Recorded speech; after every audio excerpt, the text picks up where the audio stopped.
Telling that somebody is toxic consists of three components.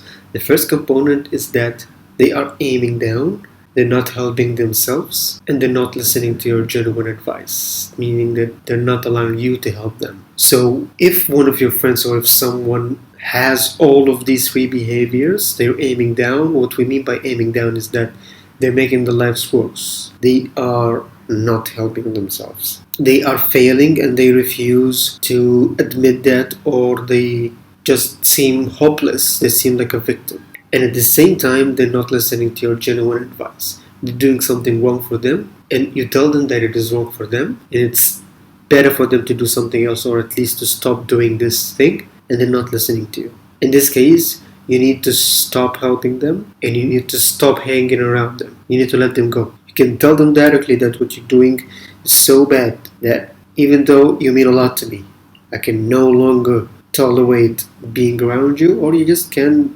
stay away and make some boundaries and so on.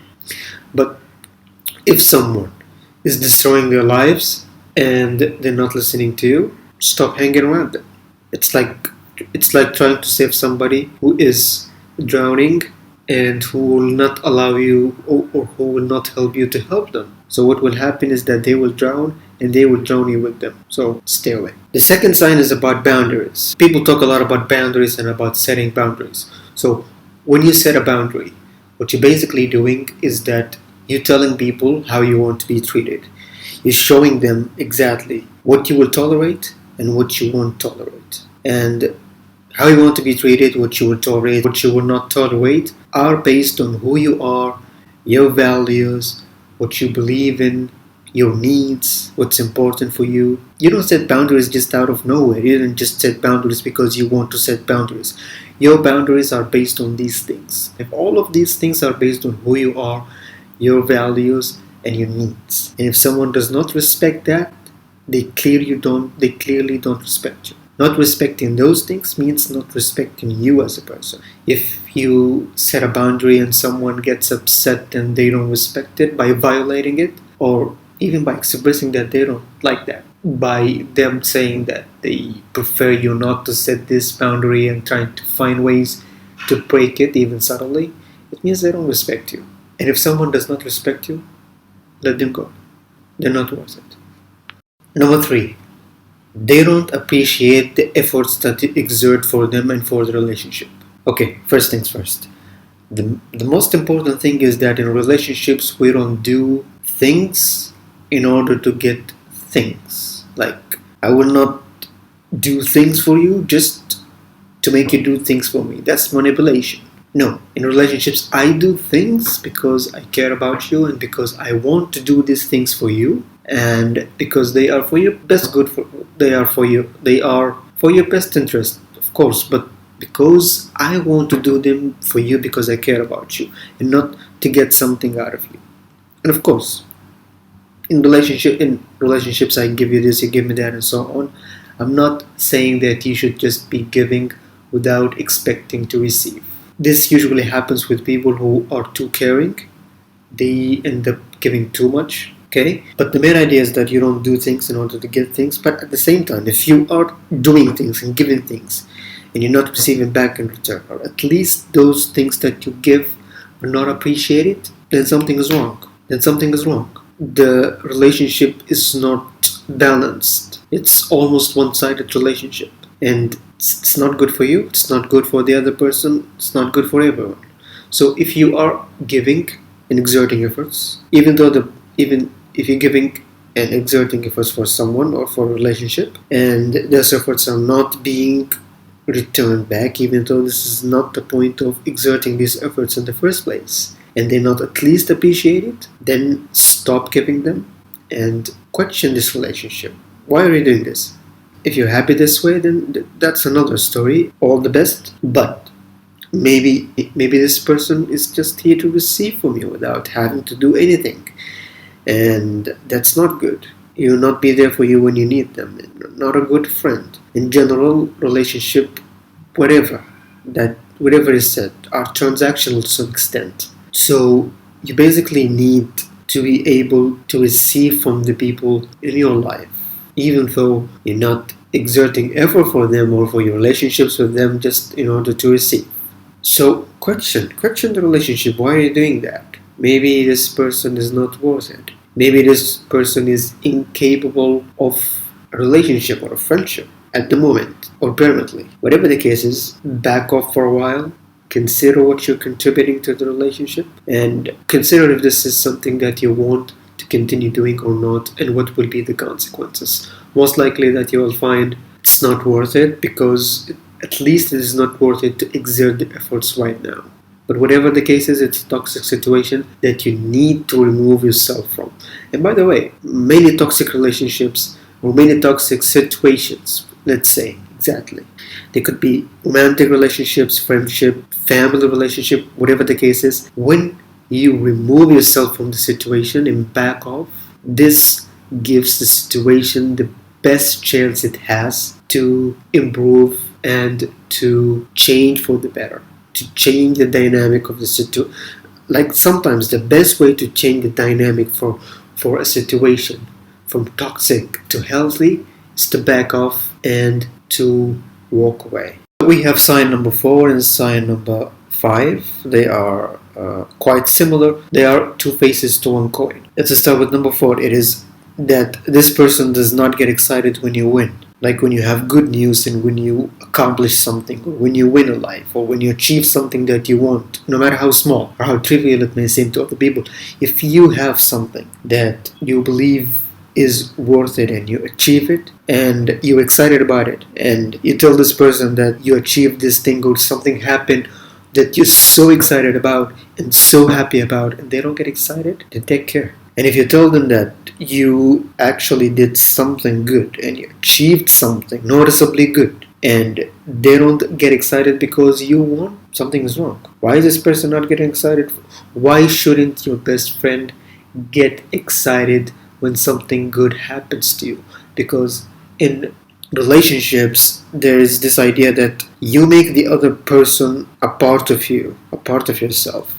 I heard this idea from Teal Swan on YouTube. It's basically about romantic relationships, but we can generalize it to some extent. That in relationships, you make the other person a part of you, and therefore it's impossible for you to hurt them. It means that by hurting them, you're actually hurting yourself. So it's the same idea here. If you care about someone and you make them a part of you, then you should be excited that something good happened to them, because they're you, they're part of you. Something good happened to them, it automatically means that yes, you should be happy because they're part of you. And also it could convey a certain amount of jealousy and envy and resentment that you don't want in the people close to you, especially against you.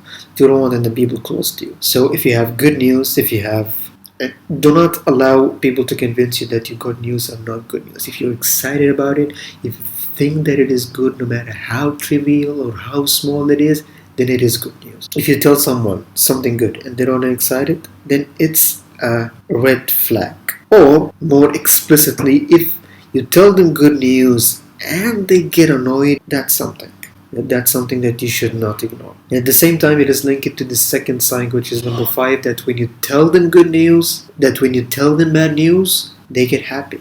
They're happy that something bad happened to you. When you tell them something wrong happened to you or something bad happened to you, you failed at something or you're failing an obstacle, again, no matter how trivial it could sound, like for them or for people in general, it sounds like something trivial, but to you, you really suffer because of this thing. And you find that it's something bad. If you tell them that and they either make it sound trivial, too trivial, or they get happy because something bad happened to you, this is an obvious sign of jealousy and envy and resentment. Or at the same time, they just don't listen. They don't care. You just told them that something bad happened to you and they proceed to talking about their dog. It's not just disrespectful. It's toxic. It is an indication that something is wrong on a deeper level. So both of the signs, to summarize them, that they don't get excited for your good news and they get excited about your bad news. They're happy that something bad happened to you.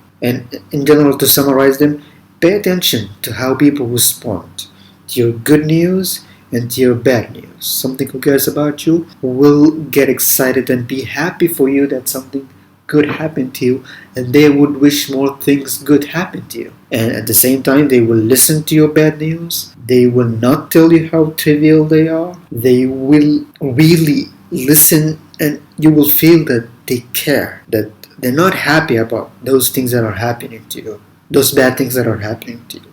You can feel it in their words, in their energy, in the way that they're listening, or you will feel it. You will feel when someone is happy, something good happened to you, and when something bad happened to you. You can feel that. Do not ignore that feeling, and do not ignore that instinct.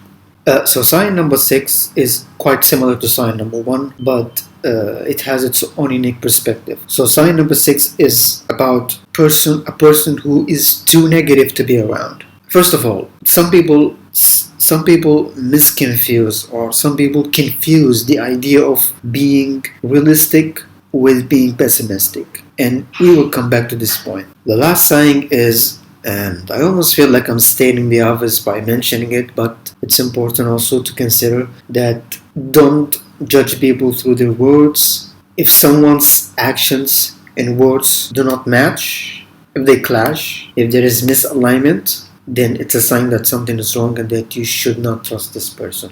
They're not who they say they are. And it's an invitation to consider someone's actions and not words, and to watch their actions like a hawk. Watch their actions and do not listen only to their words. Everybody can speak. Everybody can talk. Everybody can say they are this or that, or they want to do this or they want to do that. Speaking is easy. Everybody can speak, and it's only the actions that determine who a person is. And there is this idea, I don't remember where exactly I read this, but or watched this. I believe it's from Dr. Jordan Peterson, but it goes something like, those who got betrayed by their partner or by someone else in business, let's say, they all noticed some pattern of behavior that they did not like, that they questioned. Something inside of them stopped and started questioning that type of behavior. They didn't like it, and it got there. Something inside of you and their behavior got the attention from a part of you. It didn't like it. Like, this behavior is fishy. Something is going on. And you ignore that. You fail to make a conclusion, or just ignore that. And you listen to the words and you just kept ignoring their actions until something happened. Something big happened. You discovered that they were having an affair or betraying you. You discovered that this person is not who they say they are. You realized that, I noticed this. I noticed 1, 2, 3 in their behavior, but I ignored it. And I believed their words. I listened to their words. And I just ignored their behavior. So do not ignore the behavior. Do not ignore the actions. Always listen to the actions of the person, because they are more telling than their words. Everybody can speak, everybody can lie about who they are, about what they're doing. And it's only a matter of time before their actions and the consequences of their actions become clear in your life and their lives. Judge only by actions, because who a person is constituted by what they do, not what they say. It kind of summarizes all the signs that we talked about, and almost every sign that you should let go of somebody. Look to the actions. Do not ignore those little voices in your head, because what happens is that someone is doing something toxic or something bad, let's say, and you have a part inside of you that is bad and that is toxic. If you don't believe that, that could be a discussion for another video, but you have a part of you that is evil, and this part of you is over there over the corner watching this person like, I know what you're doing. This is an evil behavior. I'm evil too, so I'm able to recognize it. It's in the corner over there looking at this person like, I see you, I see what you're doing. And it's telling you that this person is doing something fishy. Do not trust them. Do not trust what they say. I can see it clearly. Look, and they're trying to tell you that something is wrong, but you do not listen. You ignore it. Or you try to silence it, or you try to reason their behavior by their words or whatever. I'm not asking you to be paranoid about everybody that you are dealing with, but I'm asking you to consider, like, take the 3 like take the 3 times rule. Like if somebody did something once, you can ignore it. Like if they, let's say you are in a relationship, and like if someone did something to you that you do not like, or that you don't enjoy, or that you find hurtful, if they did it once, ignore it. Maybe it's just people make mistakes. You yourself, you're not perfect. You do a lot of things that people do not like. You sometimes do bad things, toxic things, and people do not like that. It's just a mistake. It's not who you are, but you're a human being. So if someone does something once, something that you do not like once, ignore it, but don't forget it. Keep it in mind. Do not cut this person off. Keep dealing with them. If it happened again, the same behavior or something similar, then something is wrong. Maybe it's maybe they repeated the same mistake again. Maybe they just forgot, they had a bad day, or you misinterpreted the situation, or whatever. Okay, ignore it, but don't forget it. Put it there again, back with the first behavior or the first sign. Okay, now you have it twice. If it happened the third time, something is wrong. It's a pattern. In this case, you need to do something. By the way, this something is not always cutting off the other person. You need to do something. The situation is toxic. It could mean that the person is toxic, but it could mean also the situation is toxic. We can discuss this in another video, the difference between a toxic person and a toxic relationship or toxic situation. The main idea is that you need to do something. Maybe the best thing that you can do, especially if this is from someone that you care about, or the situation is of a significance for you, then you need to confront this person. You need to tell them that you didn't like what they did. Now you will have the streak to prove what they did. You did it here, and you did it here, and you did it here 3 times. Okay, you don't need to tell them that I've been counting, I've been watching you. This could sound weird, but and also you do not go and sit them down to prove that they are wrong. This is the wrong way to confront somebody. You don't confront them by that. You can go and tell them that, look, you did this and I didn't like it, and I didn't like it because of XYZ, and this is not the first time you do it. You did it there and you did it there. It's not. I'm not keeping count. It's like maybe I misunderstood. Maybe I'm too sensitive. Maybe I'm misinterpreting this whole situation, and maybe something is wrong. So let's talk. Let's have a chat about this if you care about this person. And it's a difficult conversation. It's not easy. It's one of the most difficult conversations you can have in your life, especially if you are the type of person who dislikes confronting people. But there you go, something to look for. We are deviating from the topic that we were originally talking about, but I hope this was useful. To summarize it, again, the last sign: pay attention to the actions and not the words.